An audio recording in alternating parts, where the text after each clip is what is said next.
Bueno, nuestra primera unidad del MOOC, Introducción a las Matemáticas Financieras en Excel, trataremos los fundamentos básicos, las variables básicas de la matemática financiera. Mi nombre es Albeiro Aguirre y les estaré acompañando a lo largo de este curso. En esta primera unidad, lo más importante será identificar el problema de la acumulación de intereses.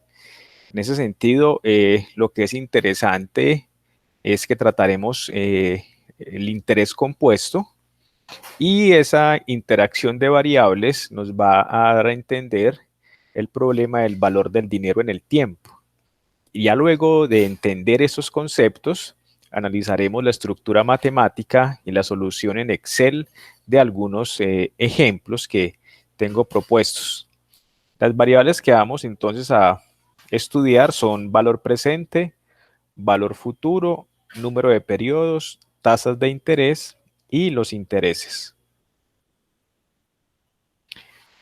Básicamente estas variables están definidas de una manera sencilla, como lo muestra este autor que he seleccionado, que se llama Guillermo Vaca Correa, en su libro Ingeniería Económica. ¿Qué son los intereses? Partamos de que el dinero es un activo financiero y como tal, por ser un activo, pues tiene un costo. Se puede decir que la tasa de interés es el costo del dinero en términos generales, o como lo dice este autor, el interés es la remuneración que se paga por el uso del dinero prestado. También se puede considerar como la prima que se recibe por no gastarlo y entregarlo a un tercero para que lo usufructúe. O sea que estamos tomando acá dos dimensiones, una frente a tomar el dinero prestado y la otra frente a ahorrar el dinero. O sea que aplica en los dos escenarios. En el escenario de un individuo con un superávit de capital o con un déficit de capital. La tasa de interés es el rendimiento que un capital obtiene en la unidad de tiempo. Hablaremos de tasas de interés mensuales, trimestrales, semestrales, pero también en una próxima unidad hablaremos que hay diferentes denominaciones de las tasas de interés y que hay unas equivalencias de tasas de interés. El valor presente también se le denomina valor inicial, valor actual o valor principal. Es la cantidad de dinero que se invierte o es la cantidad que se invierte o que se recibe. En nuestros flujos de caja, pues siempre tendremos dos opciones: entregar el dinero, recibir el dinero. Y actuaremos como una de las partes, la parte que está recibiendo el dinero en un crédito o la parte que está invirtiendo el dinero, por ejemplo, en un certificado de depósito a término. El valor futuro también se le denomina monto acumulado, valor final, o simplemente se le llama suma. Es la cantidad de dinero que corresponde al valor presente más los intereses. Y el tiempo es la duración de la inversión.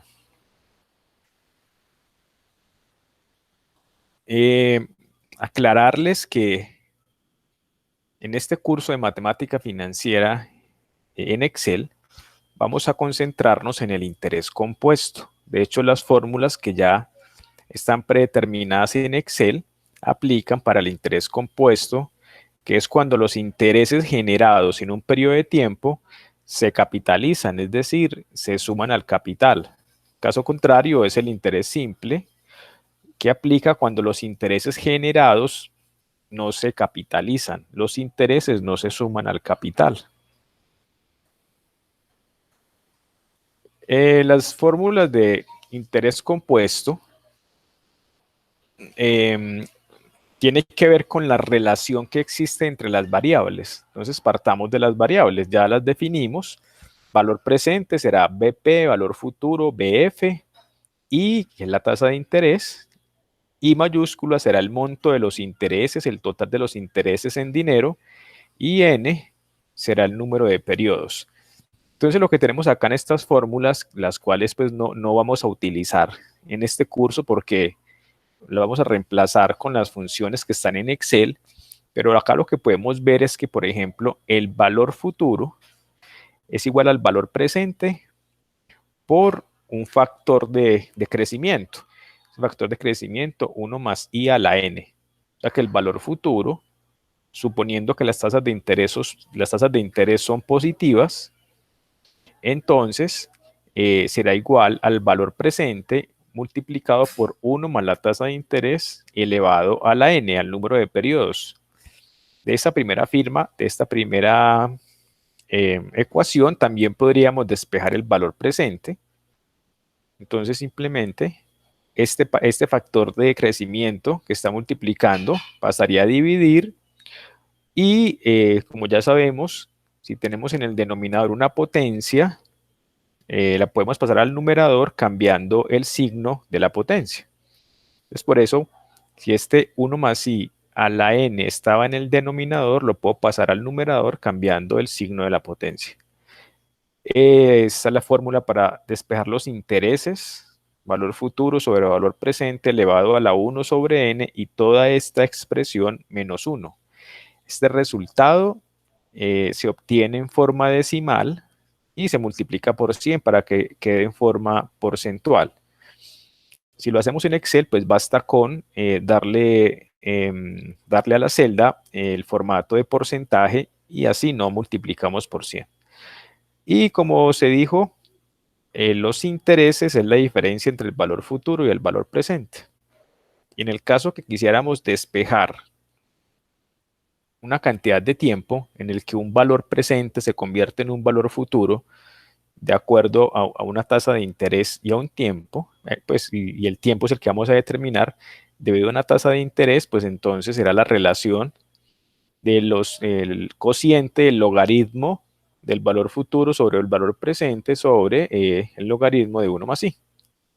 Y esto sería el tiempo, y como vamos a ver en breves momentos, hay una relación entre el tiempo y las tasas de interés, que será uno de los puntos centrales a la hora de interpretar los ejercicios.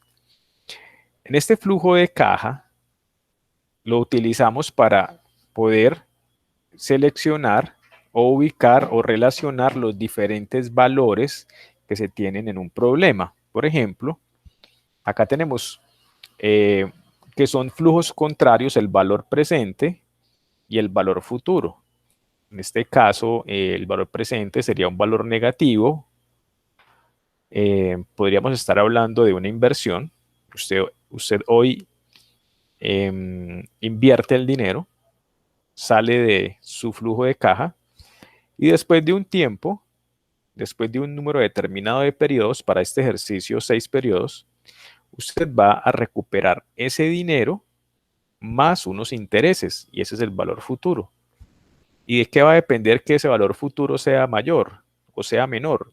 De la tasa de interés periódica y de los periodos. Entonces aquí es donde hay que tomar en cuenta esa relación entre la tasa de interés y el número de periodos, porque si estos periodos se contaran en meses, fueran 6 meses, yo necesitaría una tasa periódica mensual, o también se puede decir efectiva mensual. Si estos periodos fueran anuales, necesitaríamos una tasa de interés efectiva anual. En Excel, pues, como les decía, no vamos a utilizar estas fórmulas, esta relación matemática de las variables, sino que vamos a usar las fórmulas que ya están predeterminadas en Excel. Y para cada una de las fórmulas nos van a aparecer unas variables que dependiendo del ejercicio vamos a consignar en estos espacios, como lo veremos en la práctica que haremos. Entonces, por ejemplo, acá calculamos el valor futuro y hay unos argumentos de la función, el valor actual, que también es igual al valor presente, unos argumentos, la tasa, los argumentos que tendría esa función y el número de periodos que corresponde a n. Y los argumentos que corresponden a esa función. Y dependiendo de los datos que tengan nuestros ejercicios, les vamos a ubicar acá en esos espacios. Básicamente hay tres cosas muy importantes y es tener cuidado con los signos de los datos. Fíjense que bajo la lógica de ese flujo de caja, los valores presentes y futuros, en caso de que solamente haya un valor presente y un valor futuro, ellos tienen valores contrarios. En el caso de que haya más valores en ese flujo de caja, pues entonces hay que determinar cuáles valores son positivos y cuáles valores son negativos. Segundo es que dejar en blanco la información que no tenemos. En algunos ejercicios, los argumentos de la función quedarán en blanco. En otros, pues probablemente tengamos información para todos los argumentos.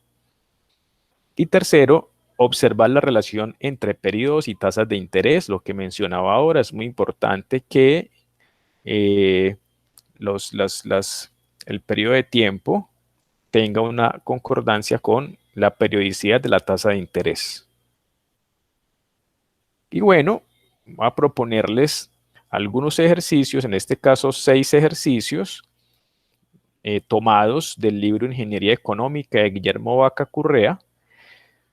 Voy a leer los ejercicios y intuitivamente haremos o daremos una interpretación de qué es lo que se pide y qué es lo que hay que tomar en cuenta. El primer ejercicio dice, se invierte en 35.000 en un depósito a término fijo de 3 años con una tasa de interés del 7% trimestral.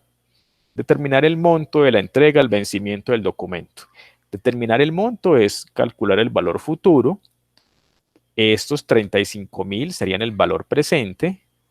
Tenemos un tiempo del ejercicio de 3 años y una tasa de interés trimestral, una tasa del periodo del 7%.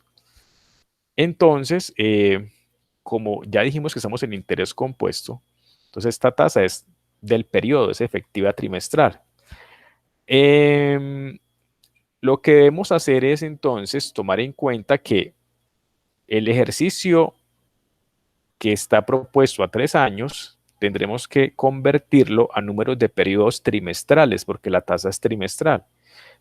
Sabemos que en un año hay 4 trimestres, entonces el ejercicio correspondería a 12 trimestres. En el siguiente video resolveremos en Excel cada uno de los ejercicios. Segundo ejercicio, ¿cuál es la tasa? ¿Cuál es el valor presente de 800.000 en 36 días al 32% efectivo anual? Use un año de 360 días. Fíjense que aquí, si lo que queremos calcular es el valor presente, entonces estos 800.000 serán el valor futuro. Y tenemos 36 días con una tasa que es anual. Entonces tendremos que pasar los días a años. Tercero, ya la rentabilidad anual de un documento que se adquiere en 30.000 y se vende 6 meses más tarde en 50.000. Entonces hay un documento que compro en 30.000 y lo vendo después en 50.000. Después de que han pasado 6 meses y nos dicen calcule la rentabilidad anual. Hay que tener en cuenta que la N del ejercicio no la voy a expresar en meses, sino la debo expresar en años. Cuarto, ¿a qué tasa capitalizable bimestral se triplica un capital en 2 años? ¿Cierto? Entonces, si la tasa es bimestral cada 2 meses, ¿cuántos bimestres deben pasar para que un capital se triplique? Por ejemplo, si el capital inicial es 100 pesos, entonces para que se convierta en 300 pesos. No importa la escala, usted puede poner 1 peso que se triplique, se convierte en 3, 2 pesos que se convierten en 6, 1 millón que se convierte en 3 millones, sin importar la escala del ejercicio, el resultado va a ser el mismo. Quinto, una persona debe pagar en 18 meses la suma de 2 millones. ¿Cuál debe ser el valor del depósito que se paga hoy en una cuenta que paga el 8% trimestralmente para poder retirar esa suma? Estamos haciendo, entonces lo que se va a hacer aquí es un ahorro y se tiene una meta de 2 millones. ¿Cuánto dinero debe consignar hoy para que al pasar 18 meses con una tasa de interés trimestral, pues ese dinero inicialmente, que no sé cuál es, que no sé la cantidad, se convierta en 2 millones. Tener en cuidado entonces que acá tengo los periodos del ejercicio en meses y la tasa es trimestral. Entonces lo que hago es pasar los periodos del ejercicio a trimestres. En el sexto ejercicio, hoy recibí un préstamo de 800.000 para pagarlo un año después. Si dentro de 6 meses abona 300.000, ¿cuánto debería pagar al momento de saldar la deuda? Con un interés del 2% bimestral. Entonces acá se presenta un abono. Lo que haremos será entonces analizar que al momento de hacer el abono ya se han generado una determinada cantidad de intereses. Con ese abono de 300.000 debemos pagar intereses y el resto de dinero pues se abonaría a la deuda para disminuir la deuda, ¿cierto? Y de ahí en adelante pues pagar menos intereses. Ese ejercicio nos plantea ese reto. Y bueno, este ha sido nuestro primer acercamiento conceptual a las matemáticas financieras. En el siguiente video que encuentran esta misma pestaña, vamos a resolver paso a paso en un archivo de Excel estos ejercicios. Gracias por su atención.